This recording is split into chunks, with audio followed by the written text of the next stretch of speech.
Bradley Liberto, moved up to Gloversville about 12 years ago from Jersey, born and raised basically in Jersey. Moved kind of upstate a little bit, New City, Vales Gate, Newburgh, kept moving back home and so forth. Parents passed away, said, I'm done, I'm moving up here, and I love it. I mean, sure, my family came over in the 1600s in Bergen County, English, Dutch family. So I had that history back there. Moved up here with what they call French and Indian War, F&I, and Mohawk Valley, and I mean, I was at home. Just holy cow, town after town after town. This is the life. Like I say often, this wasn't an option. This was how I wanted to live, so forth. I like history, so forth like that. I like the old days. I certainly don't fit into this world, this time slot in any way, shape, or form. And I write in the world I wish I lived, and what I moved in, and so forth.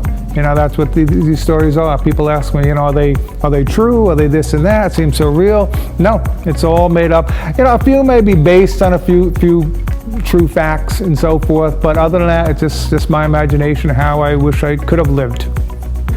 One of the first stories in here is Old Hank, and interesting background to that story is I'm the youngest of 4 kids. There's 2 older brothers and my sister, and my mother would made up this story about Old Hank, and just what it is, kind of a old guy went off to live in the woods in a cave and so forth, and she told the story to all the kids as we were growing up, obviously, but I never heard the beginning of Old Hank. The last in line, so I guess figured everybody knew the story of Old Hank, what happened.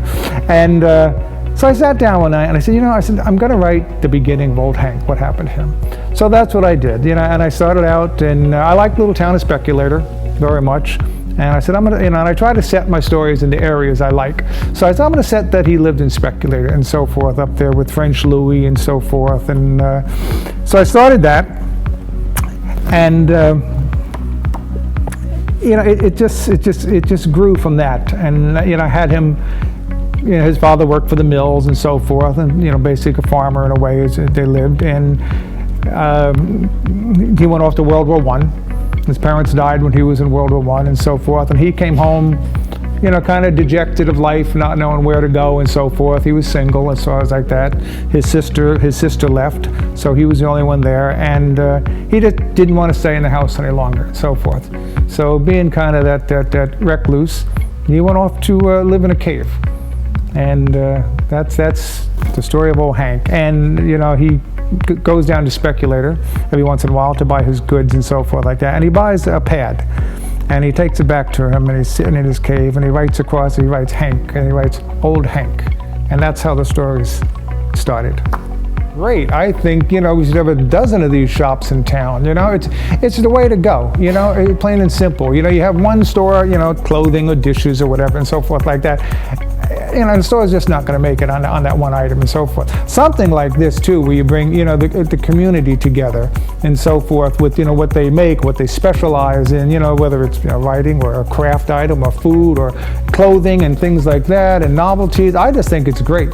I think the next birth at Gloversville is going to be some artsy town.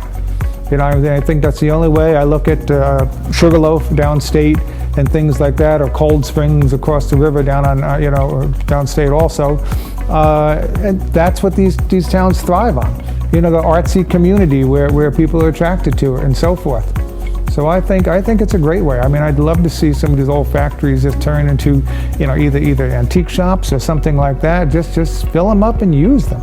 And the thing of bringing, like I say, I used to be on the board of the Glove and so forth like that, and Fulton County Museum. I'm on the board of Johnstown Museum now, and I'm always stressing, use your local talent for something. Bring these people in, what they do, and so forth. So I think it's a gold mine. I hear this all the time and so forth, and I'm from Jersey, where at night they pull down the grates in front of every window in front of the shop, and yet still the kids spray paint through it, or they spray paint the glass, or they break the glass and so forth. They're not doing that in Gloversville.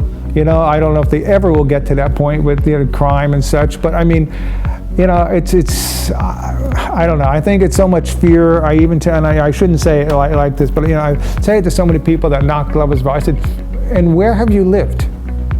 And they turn around and they say, Gloversville. You know, it's like, yeah, I'm sorry, you know, let's use, you know, I mean, come on, I've been in Newark, I've been in Passaic, I've been in, you know, Kearney, New Jersey, and so forth. I mean, these places are no place you're going to walk at night, plain and simple.